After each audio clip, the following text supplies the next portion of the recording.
Okay, good morning po. Maganda topic natin ngayon. Ito si Doc Lisa, galing palengke. Amoy palengke ka ba? Naligo na po. Naligo na tayo. Lapit na lang tayo, Doc Lisa. Kalimutan ko maglagay ng mic. Anyway, ang topic natin, pawis, di ba? Sa pawis, alam mo, Doc Lisa, malalaman pala yung sakit. Marami tayong matututunan sa pawis natin. Tingnan muna natin may dalawang klaseng sweat glands tayo. Kala nyo isa lang ang gumagawa ng pawis, dalawang klaseng sweat glands. Papakita natin ang dalawang sweat glands. Yan. Balik na rin ko. Ang unang sweat glands, ito yung tinatawag na eccrine sweat glands. Yan, no? Itong eccrine sweat glands, ito yung malabnaw na pawis. Yung ordinary pawis lang yan. Walang amoy, tubig, matubig yung pawis. Pero merong maamoy at mas mabahong sweat glands. Ito yung apocrine. Baka nasobrahan tayo ng apocrine. Kita mo yan, masyadong kulubot to.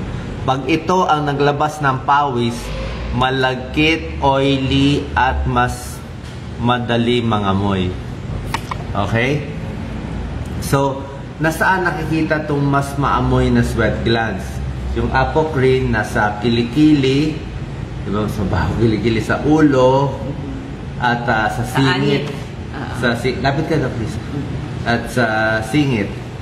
So, pag tayo ay nag-exercise lang, naglalakad lang, walang stress, yung isang sweat glands na pinakita ko, eccrine sweat glands, wala ganong amoy. Pag masaya tayo, kita mo, walang amoy. Diba? Walang amoy yung pawis masaya tayo Pero, pag kayo ay nai-stress, di ba? May trouble. Kasama mo yung boss mo, magpre-present ka, o kailangan mo magsalita, hindi ba mas mabaho ka? Di ba? Sabi mo, pareho naman yung pawis, pero hindi.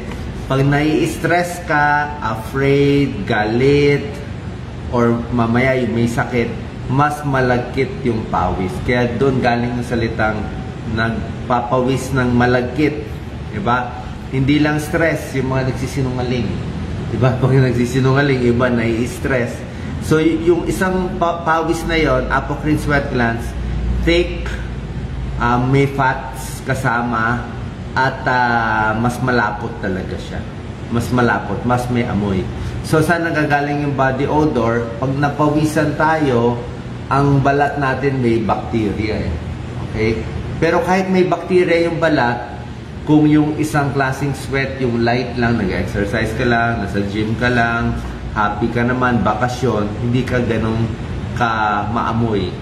Pero pag stress, trabaho, di ba, yung hindi mo gustong gawin, doon mangangamoy, sasabayan pa. Kaya, kung meron kayong work or presentation, dagdagan na yung antiperspirant at deodorant, Doc Lisa.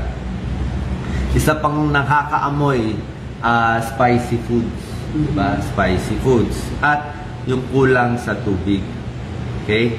So, pakita ko muna yung mga causes. Ito naman, mga sakit na pwede magdulot ng sobrang pawis. Yung malagkit na pawis. Ayan, tingnan natin. Minsan, yung mga may sakit, laging, di ba? Tingnan natin ano yung mga sakit na nagkakos? Yan.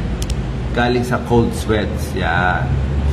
Pag may nervyos, yan, no? Cold sweats yan. Any infection, may sakit, di ba? Cold sweats ka rin. Low blood sugar, ito, di ba? Pag mababa blood sugar mo, papawisan ka na malagkit. Ito, heart attack, alam namin to. Cold clammy, Cold, malamig ang kamay, parang, yung malamig na isda, di ba? Parang gano'n cold clammy and sweaty. Syncope, bagsak ang blood pressure, papawisan ka talaga ng malapot dito. Bagsak ang blood pressure, shock, sobrang sakit sa katawan, nahihirapan huminga. Yan ang mga possibilities na kung bakit. Okay? So, yun ang mga binabantayan natin.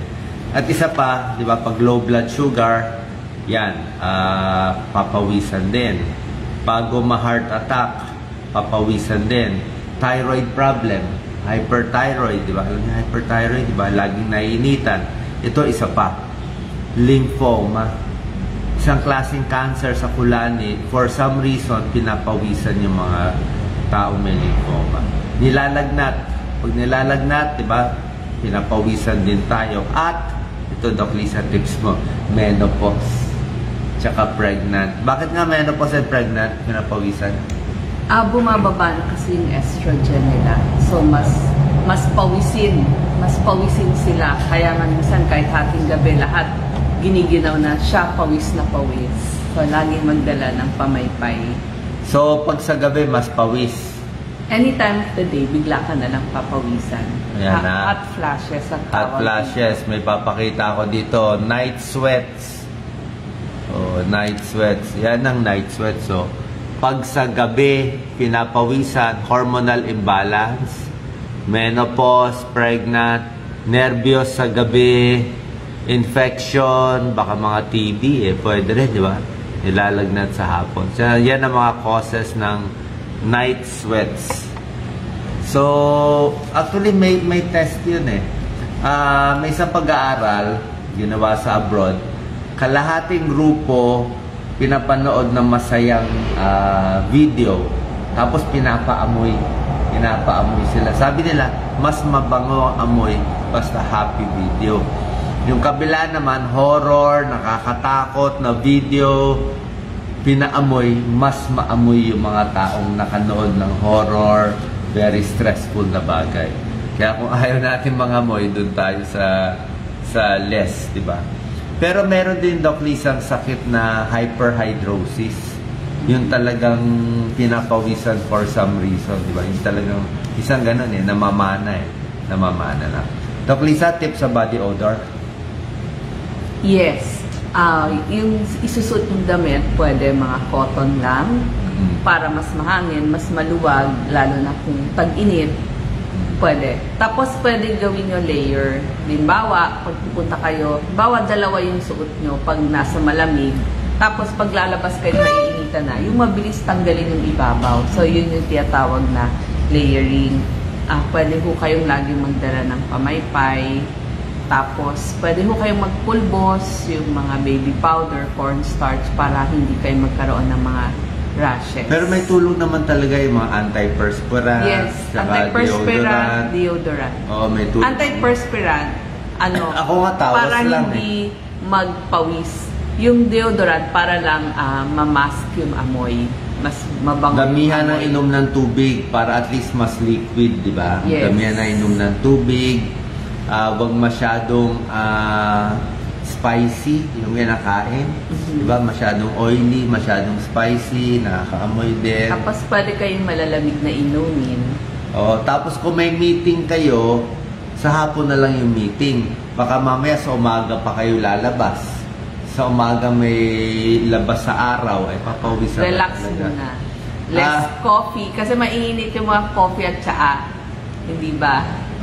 Tapos, ang isang tip, ito medyo maselan Pwede ka naman maghugas ng kilikili twice, di ba?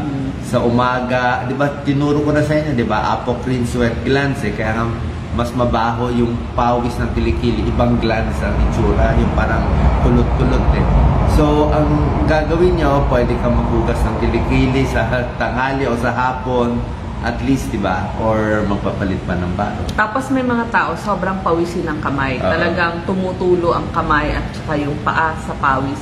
Yun nga po, kapag ninenervyos kayo, yun yung doon masyadong pawis. So, mag-relax. So, gumawa kayo ng paraan para ma-relax yung isip nyo, tsaka yung katawan nyo. Mas less yung pawis.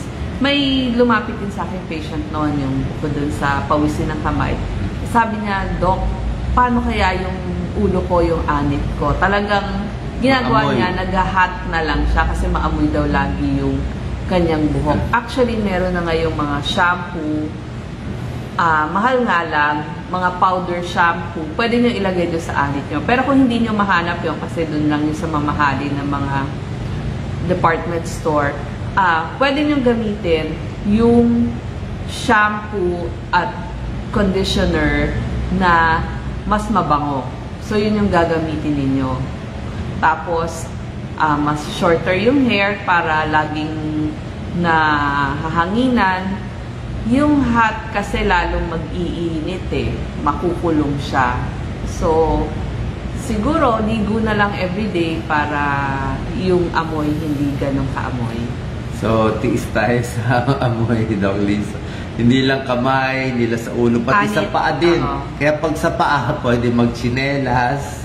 Sandals, baon ng extra socks. Kung hindi pwede open shoes, sinasabi ko nga sa tanghali, magdala kayo ng extra na medyas. Tapos, lagyan nyo ng cornstarch or foot powder. Marami pong nabibili sa malalaking mga drugstore, yung foot powder, Fisan foot powder, ilagay nyo dun sa kung rubber shoes man, pwede mo gawin medyo maluwag yung tali para mas hangin-hangin. May rubber shoes na mas mahangin. At ito, hindi ko pinapayo sa mga empleyado, pero kung magtatanggal kayo ng sapatos, mas mahangin din yun. Lagyan nyo na lang harang yung table. Huwag nyo sinabi ko yun. Anyway, yun ang mga normal. Pero tulad na sinabi ko, pag laging pinapawisan at maamoy, check nyo low blood sugar, baka may heart problem, hyperthyroid, may nakita akong comment, lymphoma, cancer, fever, menopause, o baka pregnant. Yung kidney problems din, iba yung... Oo, ibang amoy. Oo. Meron ding amoy yung pawis. Pag mataas ang creatinine, o paano ko ba sasabihin? Medyo nangangamoy, basta may amoy sa kidney problem. Ayoko na nasabihin. Tapos, bago ma-heat stroke sa mainit na lugar, una, mapapawisan ka. Oras na mawala na ang pawis mo sa ilalim ng araw, masamang senyalis yun. Kasi heat stroke na yon. Kasi ang pawis, ang purpose ng pawis, gumawa ng pawis, mag-evaporate ang pawis, ay para bumaba ang temperature natin. Yung lumamig yung katawan nyo. Yan ang cooling mechanism. Kaya nga pag nilalagnat tayo, pinapawisan tayo, pinipilit ng katawan na mas bumaba yung temperature. Tip ko nga sa may lagnat, uminom ng maraming tubig para pag inihi mo yung init, yan, bababa temperature. Kaya pag pinapawisan, ganun din. Pakita ko lang ulit to para makilala nyo tong sweat glands na to. Yan tulad na sinabi ko, yung eccrine sweat glands, ito yung walang amoy. Yan. Itong apocrine na parang kulot-kulot, dyan tayo mga ngamoy.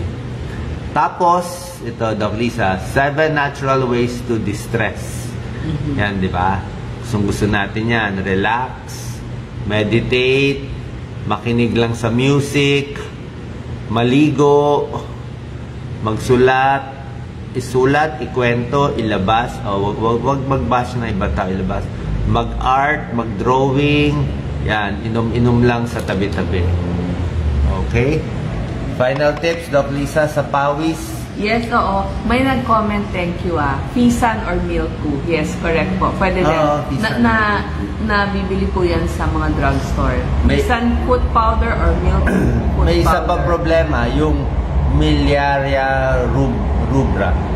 Prickly heat o bungang araw. Yan, pawis din yan.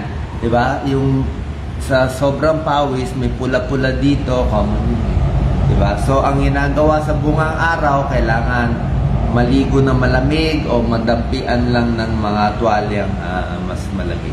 Yes, sabi ni Dr. Katigo, pwede dun sa pangpaligo mo, lagyan ng cornstarch ba o baking powder?